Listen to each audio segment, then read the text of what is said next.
Ellen Garrett, Muitas Vozes, Autobiografia de uma Média.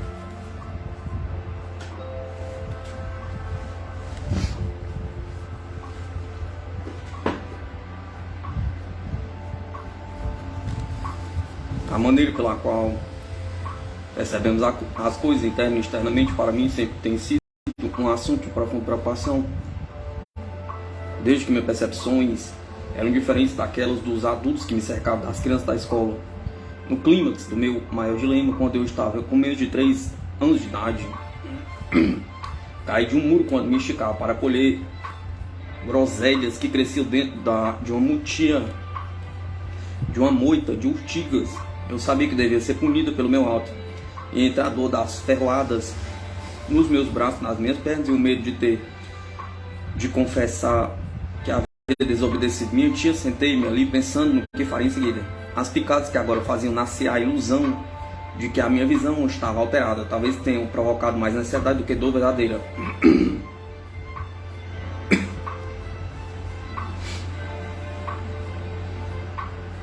O mundo ao meu redor havia adquirido uma nova vitalidade e parecia haver movimentado em meu corpo e em torno de mim um movimento que era novo. A imagem que girava e visões coloridas surgiram das urtigas. O muro de onde eu caí assumiu um novo desenho, como se alguém houvesse esculpido formas artísticas das pés grosseiras. E logo a relva que crescia por todos os lados girou a partir de um ponto central de luz e de cor. Formas de plantas e de árvores haviam adquirido vida como um movimento pulsante. Eu olhei demorado e ansiosamente para mudanças inteligentes e para os que estavam crescendo em torno de mim. Na hora em que me havia acostumado à sensação de novidade no mundo que me cercava, a ansiedade me abandonara. Eu tinha aceitado os desenhos de cores mutantes na relva e da pedra. Não me veio nenhuma fórmula verbal por meio da qual eu pudesse relatar o que me acontecera. Voltei lentamente para a casa da fazenda, um raspão branco nos braços e nas pernas foi examinado quando entrei. Necessitada de simpatia, nenhuma me foi dada. Em vez disso, fui repreendido por vagabundear longe de casa e por causar mais problemas, que era como minha tia encarava minhas ações.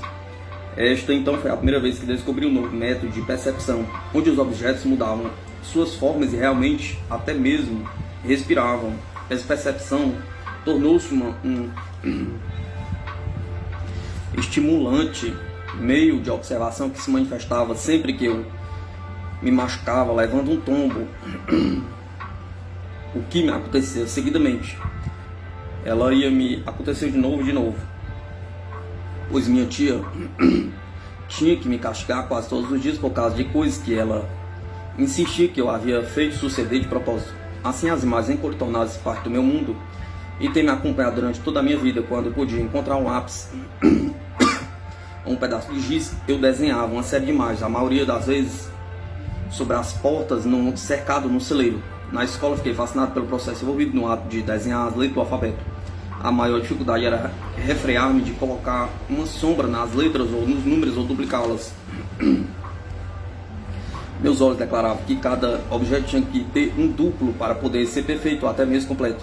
Muitos momentos dolorosos tiveram que ser atravessados antes que eu pudesse aceitar que minhas imagens tinham que ser feitas de uma forma simples. Até mesmo hoje não posso traçar um singelo quadrado sem desenhar seu duplo para torná-lo perfeito. Assim, creio eu, foram os frequentes castigos infligidos por minha tia que provocaram a estimulação dos sentidos que produziam as imagens que permaneceram até o dia de hoje.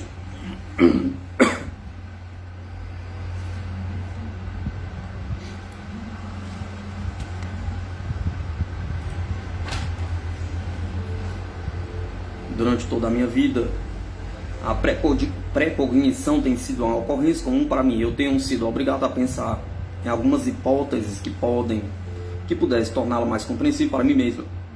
Uma vez que acredito sinceramente que a eternidade está aqui e agora e que todos os aspectos do ser estão contidos dentro do absoluto, não considero a precognição como sendo algo muito diferente das outras configurações contidas dentro da mente.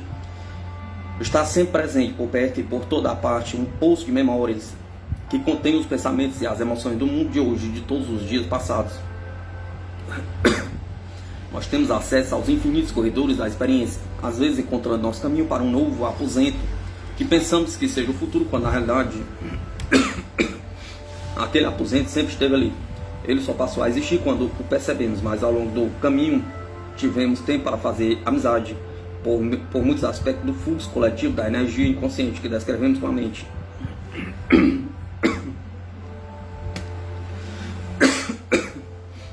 Não desejo impor a questão de que dentro do passado existem réplicas de tudo o que existe no agora. Pessoalmente, porém, estou convencido disso. Assim, quando tive premonições de coisas a acontecer num futuro distante ou não distante, tive percepção de algum estímulo sensorial que me excita a ser profética e receptiva, não somente para os pensamentos e condições das pessoas que conheci, mas também para eventos que não estão diretamente relacionados comigo, mas que perturbam a atmosfera mental do mundo. Recentemente, enquanto eu estava no sul da França, um ligeiro tremor de terra surpreendeu-me entre 6 e 7 horas da manhã. Naquela mesma madrugada eu havia despertado às 4 horas, sentindo que graves perturbações estavam acontecendo por trás das colinas, na direção da Itália. O efeito foi muito desagradável, me causou uma sensação de náusea.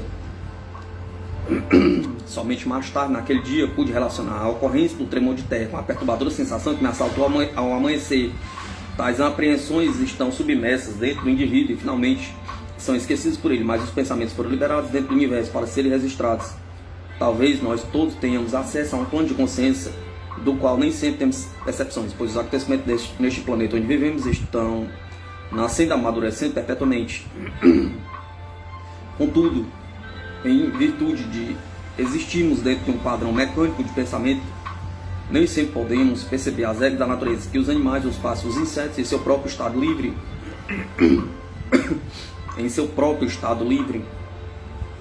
conhecem como um meio de autopreservação, como por exemplo, um engenheiro ocupado em lançar no papel os seus planos e modelos é perturbado em consequência. Um momento de frustração o assalta. Ele poderá mudar ou reconstruir seus modelos, ou poderá destruí-los para começar tudo de novo. Um sensitivo pode apanhar o fio do seu pensamento, da sua criação, da sua frustração ou da destruição. Tudo será simultaneamente liberado. Sonhando ou acordado, o processo acontece porque os pensamentos frustrados do engenheiro agora estão no mundo da eternidade e espaço. Um dos problemas da precognição é o intervalo de tempo entre o momento em que temos conhecimento de um evento e o momento de sua ocorrência real. Os pensamentos que conduziram a este evento entraram no mundo de energia onde são percebidos, quer sejam eles dramáticos ou jubilosos, mas os acontecimentos aos quais ele se refere poderão tardar por longo tempo. Há pessoas que não alegam ser sensitivas, porém são capazes de prever uma morte na família, um desastre de trem, uma doença, um assassinato, ou até mesmo ocorrências absolutamente triviais. Por falta de uma explicação melhor, a precognição muitas vezes é relacionada com a causalidade, mas eu suspeito que cada um de nós carrega dentro do seu ser receptivo a sementes do seu próprio destino. Partindo do meu ponto de vista, à medida que analiso a precognição, sinto que um sensitivo pode ter percepção das energias subconscientes latentes contidas dentro da mente e em processo de preparação para se tornarem visíveis. Meu próprio trabalho como sensitivo durante tantos anos, trabalho no qual tenho podido usar o dom da profecia, ajuda-me a entender como as situações e os eventos cruciais que acontecem espontaneamente já estão lá, dentro do inconsciente profundo. Por mais surpreendente que isso possa parecer, estou inclinado a acreditar que a experiência pessoal, ainda para ser vivida, lança sua sombra à frente do tempo. Todos os eventos que ocorreram no mundo retiram-se muitas vezes da história do homem. Eu já disse que esta grande taça de memórias está aí para que o perceptivo espreite dentro dela, enquanto alguma coisa de sua própria conformação mental determinará cada vida individual. Tenho plena consciência de que minhas conclusões podem estar abertas para críticas, mas se mantemos diante de nós o conceito de que o eterno agora está sempre presente, é mais fácil reconhecer que não é impossível estar em contato com a mente dos outros. No sonho ou no estado de vigília, todo o processo de nível de referências sensoriais é difícil de entender, especialmente porque somos ensinados que seu lugar de moradia é no cérebro, mas o cérebro não é o centro do pensamento. Mas o cérebro não é o centro do pensamento, ele aceita o material que está fluindo continuamente em sua direção ou ao seu redor. O cérebro processa o material, colocando ao alcance da nossa compreensão, de uma forma muito parecida com aquela com que o computador lida com as referências, que é eliminado, que é alimentado. A diferença está no fato de que, enquanto o material do computador é um material que já foi preparado, o cérebro está lidando com algumas manifestações de energia que o rodeiam, ainda insuspeitadas. O intérprete da pré-cognição pode lidar com muitas pressuposições, uma vez que a mente é imaterial e tem sua existência no espaço. As fronteiras científicas até agora não levaram em conta estes aspectos da mente, de modo que ficamos em liberdade para aplicar a nossa própria introspecção e reflexão. Desprovidos de um conhecimento mais profundo a respeito da intuição, transformando-nos em robôs, obedecendo à vontade às extravagâncias das poderosas forças em atividade. Deveria ser compreendido que somos como icebergs, em 2/3 do mundo, com 2/3 do nosso poder mental em potencial submerso, e que pelo menos deveríamos tentar entender o significado contido dentro da vida interior. Há uma parte da mente ou intelecto que parece escolher, organizar e coordenar aquilo que está tendo lugar na atmosfera mental de outra pessoa. E é isso que acontece comigo repetidas vezes. Eu estou pensando com a mente do outro indivíduo, por assim dizer. Lá parece haver um determinado lugar onde os espaços entre a nossa própria consciência e as referências inconscientes dos sentidos são preenchidos para clarificar e responder às necessidades que se levantam da mente de outra pessoa. Isto é clarividência. Desde a minha infância ela tem se aprofundado e ampliado, expandido assim a minha própria visão. Neste processo, nada dos meus próprios sentidos ou da minha consciência parece ter sido sacrificado, pois não existe atrito entre o real e o irreal. Meu interesse prático é apenas o de extrair da situação revelada aquilo que é útil, aquilo que pode prestar ajuda, seja no estado de sono como no estado subconsciente ou de vigília. Minha consciência é imparcial. Penso que os artistas, os músicos, os poetas e qualquer artesão criativo deve sentir a mesma coisa. Pelo fato de ter dito que ouço todas as espécies de sons quando estou dormindo, foi me perguntado se os meus sentidos e a minha consciência continuam a funcionar num sonho. É fato que enquanto eu durmo, meus sentidos normais ainda permanecem alerta. Posso especular e contradizer. Escuto e sei, por exemplo, o momento quando o vento poderá mudar. Não obstante, isto pode suceder porque, conforme já disse em outro lugar, eu me aproximo da periferia do sono, mas não penetro nele completamente. Talvez seja este estado crepuscular que cristaliza a percepção para mim. É este estabelecimento de continuidade fora do tempo que me dá habilidade para experimentar e para viver exterior e interiormente. Suponho que todo o mecanismo desta percepção está regulado para produzir uma correlação pacífica entre a percepção interna e externa. Eu sou capaz de reorganizá-las, e essa é uma faculdade que me permite atacar as coisas rápido e impulsivamente, e que me habilita a ser útil a mim mesma, no sentido prático, e a estar mais interessado nos estados de transformação do que na transformação em si. Em lugar nenhum este estado de transformação é tão perceptível como ele é dentro do domínio da vida interior.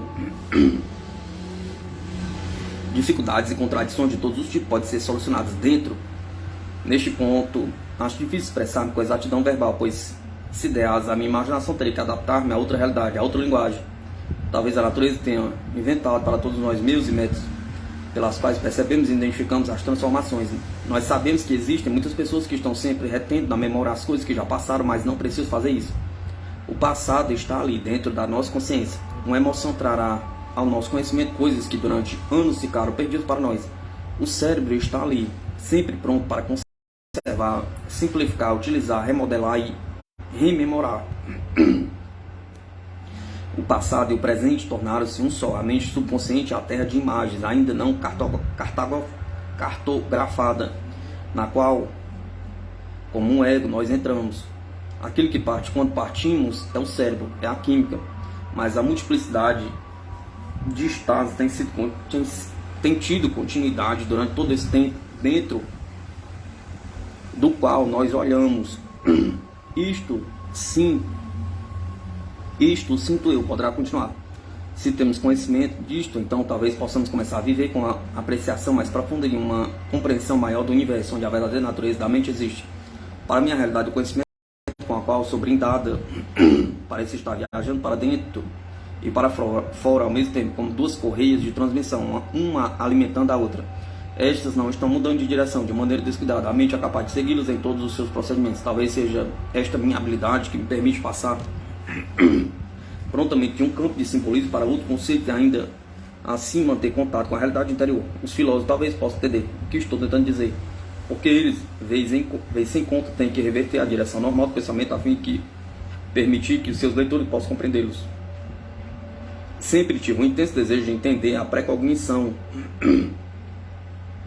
pois tenho percebido esse tipo de conhecimento durante toda a minha vida, sem que as minhas emoções estivessem envolvidas. Uma realidade foi obtida por meio disso, é a de que o meu ser, com tudo o que a palavra traz consigo, deve estar fluindo através do tempo, como os eventos que ainda estão para acontecer. As percepções que eu recebo são nítidas e distintas, como o desenrolar de um filme ou de uma bobina. É a isto que o viver pode ser comparado.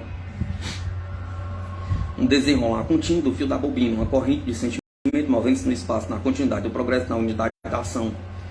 Eu só posso ligar-me aos eventos que prevejo, se imagina algum conceito de como me sinto. A perda em 1930 do dirigível conhecido como R-101 tinha sido vista por mim 3 vezes no período de 5 anos. Não sei nada sobre o mecanismo das naves aéreas, porém, como já mencionei, vivi em Londres durante os ataques aéreos desfechados pelos Zeppelins na Primeira Guerra Mundial. Como muitos milhares de pessoas, eu tinha observado seu curso sobre Londres. Tinha observado os faróis antiaéreos conhecerem sua posição e tinha visto aquelas naves caírem do céu em chamas. De fato, em companhia de jovens amigos, eu tinha corrido até a cena de um desses desastres em Cuffley, perto de Potters Bar, cerca de 3 milhas de distância de Londres. Eu estava particularmente perturbado com esses ataques aéreos, pois meu trabalho exigia que residisse no coração de Londres. A segurança da minha filha, então um bebê, preocupava-me por demais. Por fim, tirei-a de Londres para evitar isso. Como os outros que estavam em Londres, eu tinha aprendido a temer a aparição dessas naves que surgiam todas as noites. Mas quando vi este Zeppelin fantasma pela primeira vez, muitos anos já tinham transcorrido, minha filha crescer em Inglaterra, eu estava em paz. Tenho perguntado a mim mesmo inúmeras vezes se a minha mente subconsciente tinha tornado esta imagem concreta, mas se assim fosse, porque ela foi projetada em 1926, 1928, 1929, e de novo em transe muitas vezes, pergunta. A primeira aparição do dirigível fantasma aconteceu em Hyde Park. Eu tinha levado meu cachorrinho Terrier até a Serpentine para nadar.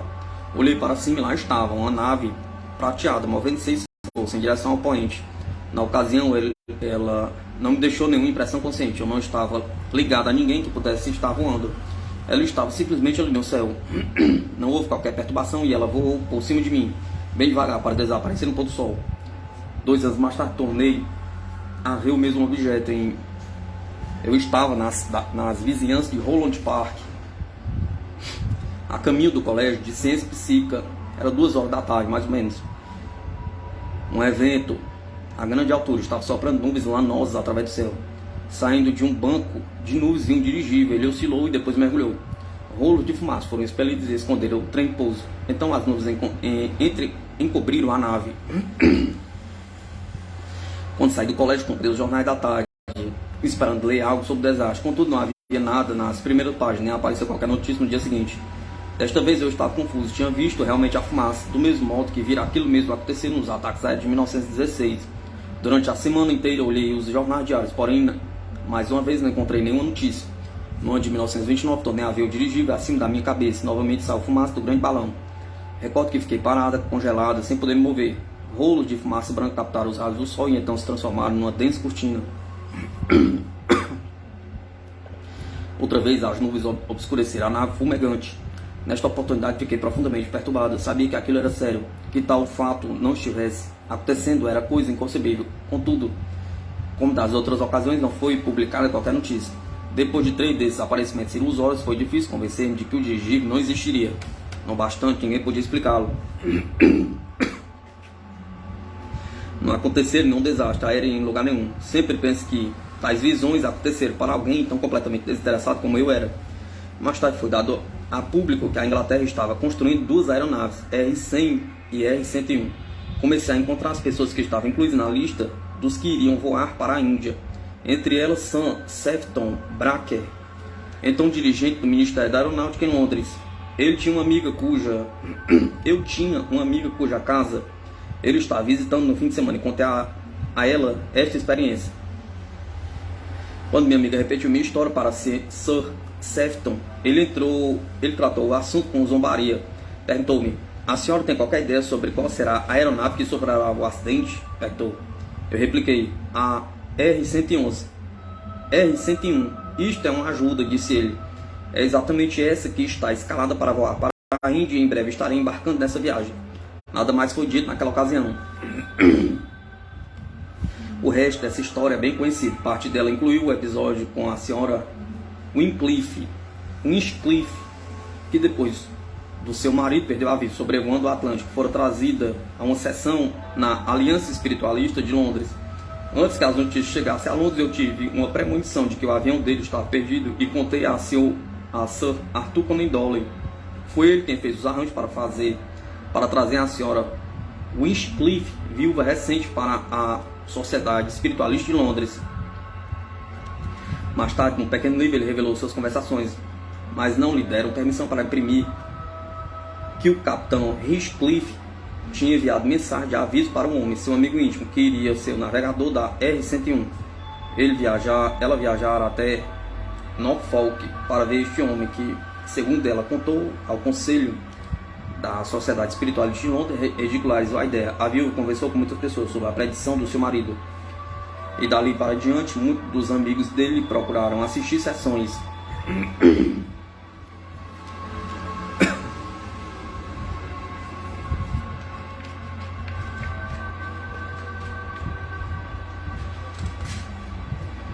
Creio que outros avisos também foram enviados para direções diferentes. Com a publicação do livro A Milionésima Chance, fiquei sabendo que o segundo homem em comando depois do Sr. Stefan Branker, o diretor da aviação civil que estava a bordo do R-101, também havia procurado saber se o acidente podia ser evitado. O que provocou estas sucessivas sensações de visão? Pergunta. Eu não sei. Em qualquer das vezes eu tive essa percepção. Não posso dizer que existiram qualquer estado de alma ou mudança nas sensações. Não posso dizer que houve qualquer estado psicológico elementar capaz de fazer com que as aparições acontecessem. E nenhum símbolo de um dirigível em chamas era um elemento de qualquer pensamento habitual conhecido. O ato consciente de respirar produz imagem, não linguagem, na qual a natureza nos fala.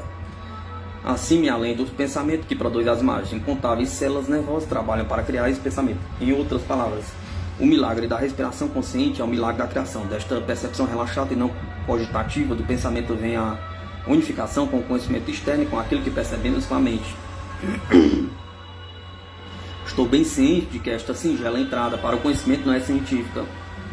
Estrada para o conhecimento não é científica. Não bastante, ela é o caminho para uma consciência mais vasta do que qualquer pessoa pode perceber. A qualquer pessoa que não aceita a simples possibilidade de que a matéria da vida do nosso ser está a um só tempo dentro e fora. Quando respiramos profundamente com o puro objetivo de respirar para dentro do nosso eu interior, adquirimos a certeza de que o eu tem uma forma individual, movendo-se livremente dentro de um oceano de observações. É a simples unificação do ser com o oceano externo de vida que nos liberta para que possamos receber e perceber. Por conseguinte, a intuição não tem fim. Em vez de viver no estado de superfície e aceitar ideias, podemos viver ao mesmo tempo, dentro e fora do reino dos sentidos. A percepção passiva, mas não bastante carregada de conhecimento sobre aquilo que se passa, liberta-se do habitual conceito cotidiano da ação. Não podemos fugir do tempo e manter o passo com as transformações.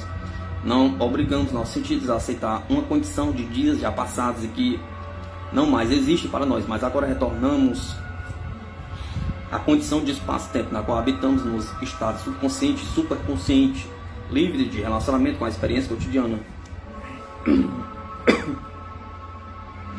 Muitas vezes me pergunto de onde vem a minha energia. Ela me vem da respiração, o uso consciente da respiração. É por isso que o passado raramente está na minha consciência. Não há lugar para ele, mas ele está lá fora para ser rememorado caso necessário. Arredamos a experiência extinta de cada respiração, com um além seguinte. Desse modo, o passado não se amontoa sobre nós. Nós o modelamos e reorganizamos de forma que uma tela temporária que não pode ocultar-nos a estrada que temos que percorrer quando o sono nos domina. Assim, não importa o quão abstrato uma ideia possa ser, se nós a observamos com a nossa respiração consciente, relacionando-nos conosco, ela será aceita e fracionada em símbolos e imagens que devem ser arrumadas e coordenadas através dos nossos sentidos. Sugiro que este seja o caminho para aqueles que sentem dificuldade para entender ideias e utilizar suas percepções. Desse modo, nossa atenção é levada a conduzir precisamente em nossos próprios termos, para esclarecer e simplificar. Não podemos fazer com que a percepção se incline para qualquer conceito se o campo da atenção e a faculdade receptiva não são antes preparados. Existem aspectos da natureza que estão prontos para se revelar através de imagens. O poeta e o artista deram-nos a certeza disso. Eles revelam o significado do invisível que se torna acessível quando a imagem mostrada toca os nossos sentidos para ser transferida para a nossa consciência. A fim de tornar-se visível, a imagem fotográfica deve ser mergulhada na solução reveladora. Do mesmo modo, cada conceito deve ser exposto aos nossos sentidos para ser fracionado com imagens que são exclusivamente nossas, a fim de tornar aceitável na nossa própria linguagem simbólica, o verso, a pintura ou a ideia do artista. Se aceitamos os produtos da imaginação do artista e os adotamos porque estão na moda ou porque custam muito dinheiro, não verificamos e não sabemos se eles são verdadeiros para nós. Mas se voltamos as costas para um ato de admiração e de prazer caprichoso, para respirarmos no conceito do artista, esse conceito se dissolverá e começaremos a perceber com o nosso próprio simbolismo que o artista nos revelou. Para nós desligarmos do objeto a ser analisado de modo a obrigá-lo a abrir a nossa visão para aquela contemplação e aceitação íntima, se é necessário ficarmos distraídos durante o momento. A percepção, portanto, conforme a conhecemos, é a soma total de uma demonstração de imagem que a atenção produziu, tomando como modelo uma tela mais ampla que retrata a respiração que envolve todas as coisas.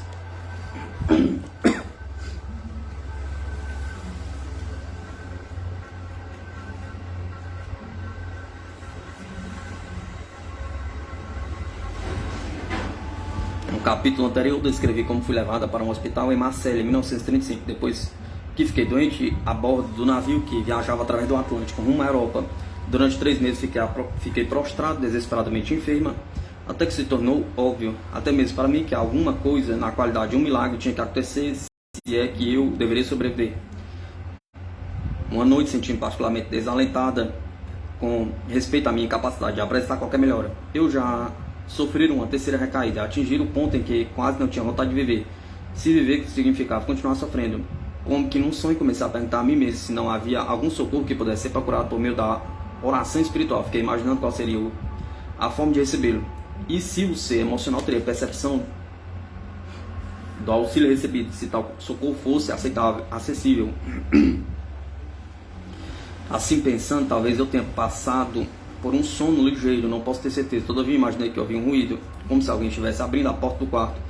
Com muito cuidado, olhei à procura da minha enfermeira, mas ela estava sentada no canto, lendo tranquilamente.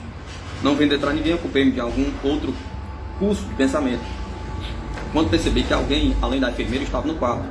E no mesmo instante em que percebi isto, vi um homem alto, ao lado da cama. Ele usava uma roupagem longa, cor de cinza, que cobria completamente seu corpo. E o capuz ligado à roupagem revela apenas o descarnado contorno do seu rosto. Partindo da testa, seu cabelo estava esticado para trás, bem liso, quase como se tivesse sido untado com óleo, com um coque na parte posterior da cabeça e um grampo ornamental de aço espetado nesse croque. Ele era muito alto, sugeria um homem de meia idade, possuindo grande força e vitalidade. No princípio ele não fez nenhuma tentativa de falar, mas curvando pareceu escutar a marcha da minha respiração. Tive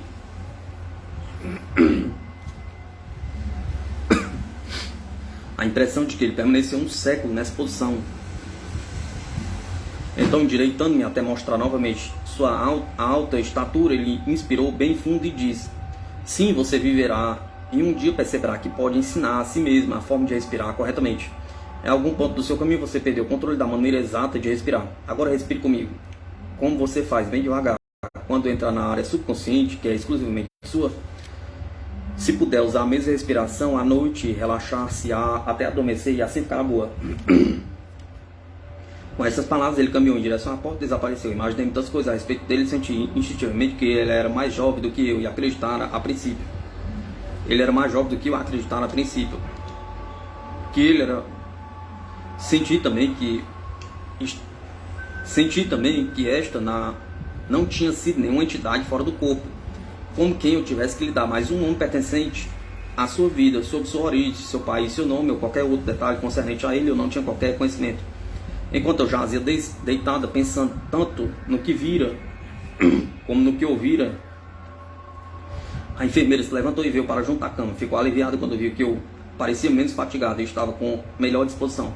Imaginei se ela não tinha qualquer ideia de que havíamos recebido um visitante, quando voluntariamente ela comentou: não quis despertá-la porque pensei que a senhora estivesse dormindo tranquilamente, mas por alguns instantes tive a estranha impressão de que alguém havia entrado no quarto. Não naquele momento, porque eu ainda estava sobre a magia da presença curativa daquele homem e não tinha desejo de quebrar o encanto. Porém, muitos dias mais tarde, narrei-lhe o que acontecera. A enfermeira disse que estava aliviada pelo fato de eu ter confiado nela e contado sobre o nosso visitante naquela noite, visto que a sensação de não estar sozinha naquela determinada ocasião deixava-lhe o que ela descreveu como uma impressão sobrenatural, que se prolongou durante alguns dias. Desde então, tem havido muitas ocasiões de que tenho tentado enviar uma mensagem para o desconhecido, dizendo que para mim seria um benefício se ele pudesse vir a aconselhar-me, mas nenhum lampejo de resposta jamais me foi concedido, revelando que minha mensagem tinha sido recebida. Acreditando que o diagnóstico dele estava correto no decurso destes anos, tenho dedicado muito tempo a um estudo mais aprofundado do controle da respiração. Tal estudo tem aberto muitas áreas novas na mente subconsciente e tem me revelado uma nova elasticidade de visão e da mente. Ele me ajudou de maneira decisiva a controlar grande parte da asma espasmódica da qual tenho sofrido durante anos. Nunca tornei a receber a visita dele, mas sinto que um dia talvez os meus esforços possam fazer com que ele venha visitar-me de novo. Ainda vejo seu passo largo, o passo de um homem que deve ter caminhado distâncias tremendas, um homem de coragem, de força ilimitada.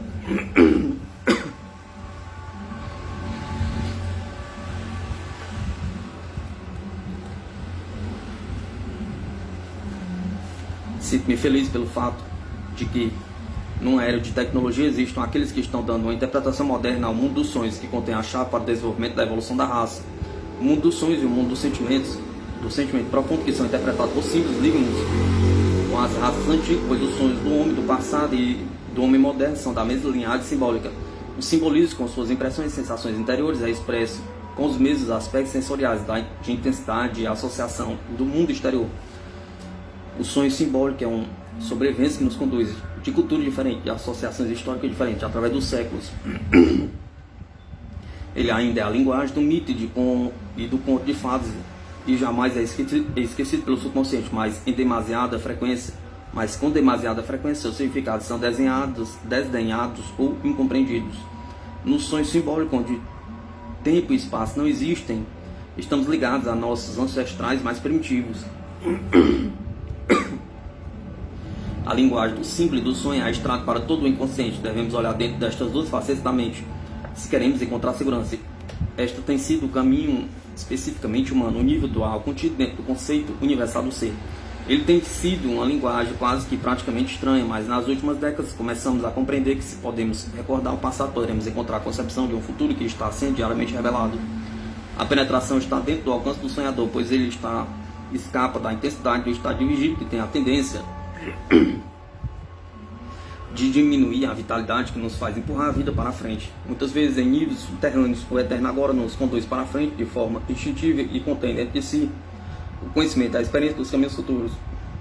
Mesmo que estas estradas estejam obscurecidas quando acordamos para enfrentar novas experiências de cada dia. No mundo de sonhos, a predição é clara, mas o caminho mostra-se nublado quando voltamos à superfície para viver a experiência cotidiana. O olho exterior distingue apenas aquilo que deve ser empreendido no mundo tridimensional.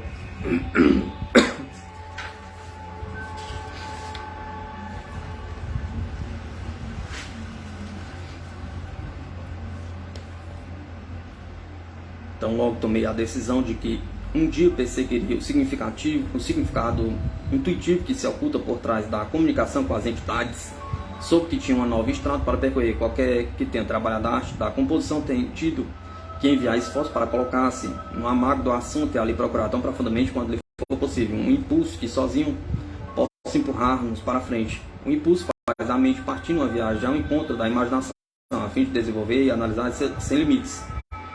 Aprendi que estes passos que a nossa família dá rumo ao descobrimento não são um movimento de solicitação ou de afastamento da mediunidade conforme ela é, mas o início da harmonia espiritual com as nossas próprias qualidades mais íntimas. Ela já não é mais um método para confirmar certos fatos, porém melhor uma continuação da pesquisa e uma fusão da enorme massa de pormenores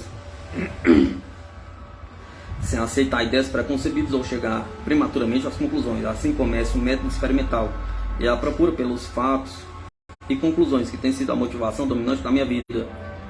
As ideias nunca tiveram começo nem fim, pois o universo se estende para fora e para além da experiência humana. Há muito para observar e descobrir. Já estamos atrasados e eu concebi mais métodos de pesquisa do que jamais poderia pôr em prática. Seguramente, porém, somos conduzidos para a frente, para uma atmosfera onde podemos vislumbrar e sentir a ação benéfica das brisas espirituais. O experimento científico se torna inspirador e glorificante, pois ali há verdades que tanto estão relacionadas com o sentimento como com a razão, ao mesmo tempo que sempre tenham sido capazes de entrar nos estados subjetivos, tais como de estar fora de mim, entrar em transe, viajar no espaço ou ter a percepção sutil de entrar em estados de iluminação extremamente interessantes, por intermédio da clarividência intensificada. O mundo da cor, que era o meu mundo do espaço particular, foi muito fácil de aceitar.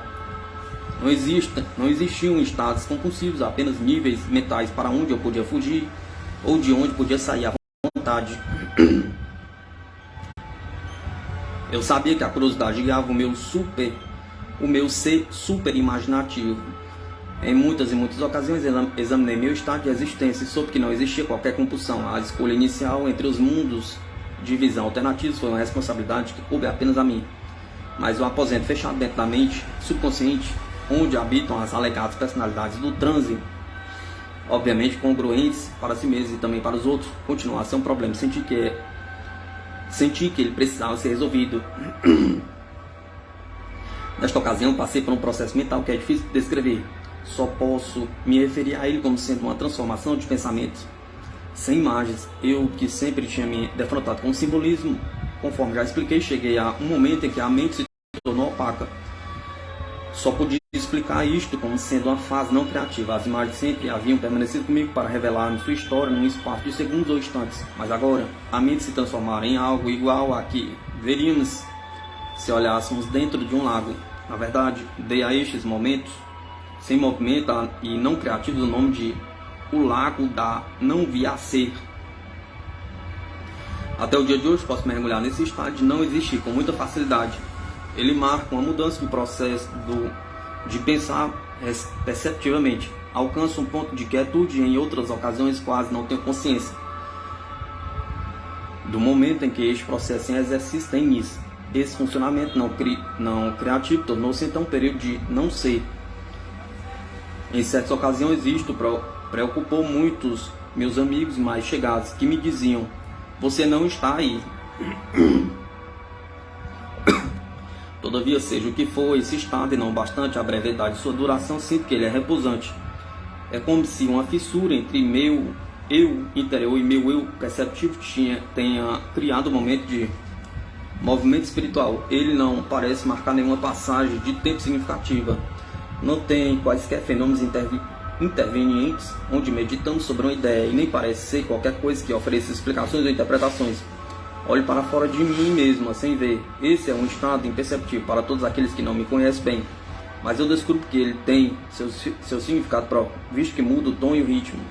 Quando as conversas se tornam cansativas, ele me alivia da estafa. Pode ser comparado à leitura de um parágrafo depois da chegada ao final, marcado por um ponto. É um momento, um tempo de tranquilidade, inacessibilidade, de tranquila inacessibilidade até para mim mesma.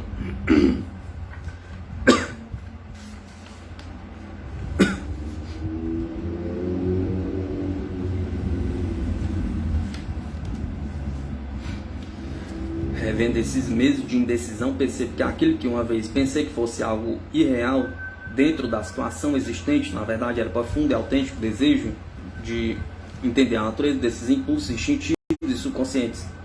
O uso constante da mente subconsciente para produzir evidência através da mediunidade de transe estava muito certo.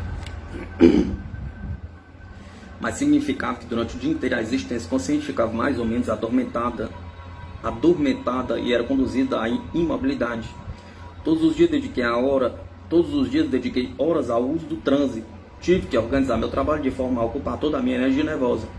Caso contrário, haveria uma desigualdade de discernimento em minhas horas diárias. A revelação, a consciência, a percepção finalmente juntaram as mãos para arrastar-me para dentro do campo do qual eu me afastara tão apressadamente.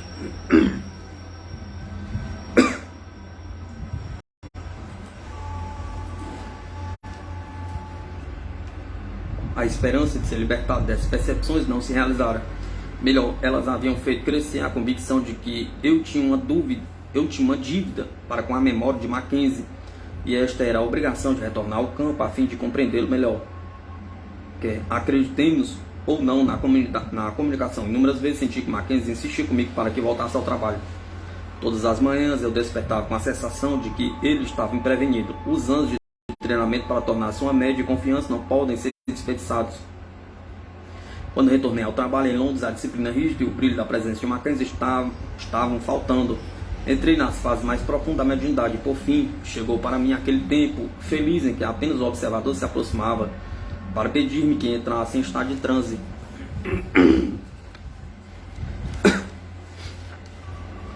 Ou não havia nenhum experimentador à vista, ou a inquirição era feita por meio da psicometria, mediante o uso de um objeto. Descobri que este era um estado ideal para se trabalhar. As impressões externas não nublavam o horizonte de tranquilidade que eu suspeito que o transe deve produzir. Logo de imediato pode ser visto que nessa ocasião eu já começará a receber os benefícios provenientes dos meus anos de treinamento. Os controles também devem ter sido consideravelmente auxiliados pelo treinamento prático de Mackenzie, enquanto este era vivo. Quer os controladores sejam as entidades independentes, quer eles dizem ser, quer sejam fragmentos da minha própria personalidade, deve restar uma diferença óbvia entre eles e o meu eu consciente. Eles não estão expostos ao crisol das minhas excursões mentais e às sensações da minha vida cotidiana, bem que pode ser partes da minha própria mente, mas partes elevadas até um nível onde operam fora das leis de causa e efeito que dominam a existência diária normal. Durante todos esses anos, inúmeras vezes tenho sido solicitado a explicar minha própria atitude em relação aos controladores. Contudo, como posso fazer isso subjetivamente? Pergunta. Subjetivamente falando, estou inclinada a admitir a possibilidade de que eles sejam entidades externas, no sentido de que alegam ser, e que nos meus anos formativos de infância, minha persistente curiosidade acerca da vida e da morte expandiu minhas faculdades até um ponto no universo onde eu esperava encontrar respostas adequadas. Estes são os problemas que tenho procurado responder e desvendar durante estes anos devotados à pesquisa objetiva. De qualquer modo, estou disposta a prestar obediência à luz que habita interiormente. Mackenzie tinha me dado a entender que, sob a perturbada pessoa humana, reside o ser racional básico, cuja reação instintiva pode ser ordenada e inteligente. Os aspectos de uma mediunidade disciplinada podem muito bem surgir deste ser individual e, por conseguinte, devem ser resguardados e respeitados. O como e porquê da mediunidade são itens que ainda estão para ser cabalmente analisados e compreendidos, se quer chegar a conclusões futuras quanto ao seu significado. Entre mentes, considero-a como parte do mistério e do milagre do eu que espera manifestar-se com força irresistível. Dentro da minha vida, aprendi a aceitá-lo uma vez que encontramos em todas as idades aqueles cujos testemunhos deram provas de que tais estados mentais existem. A substância da mente ainda está para ser plenamente entendida. Estou contente por esperar. Os anos têm trazido responsabilidades cada vez maiores, mas não a compreensão total. Acho que é preciso demonstrar essas faculdades especiais por meio dos experimentos objetivos. Se conseguir fazer com que pelo menos uma pessoa sentisse que a mediunidade, como a música, tem suas combinações tonais inteligíveis, como uma estrutura definida e um significado que deve ser disciplinado para tornar-se harmonioso, então estes anos de treinamento não foram em vão. Ellen Garrett, Muitas Vozes, Autobiografia de uma Médium.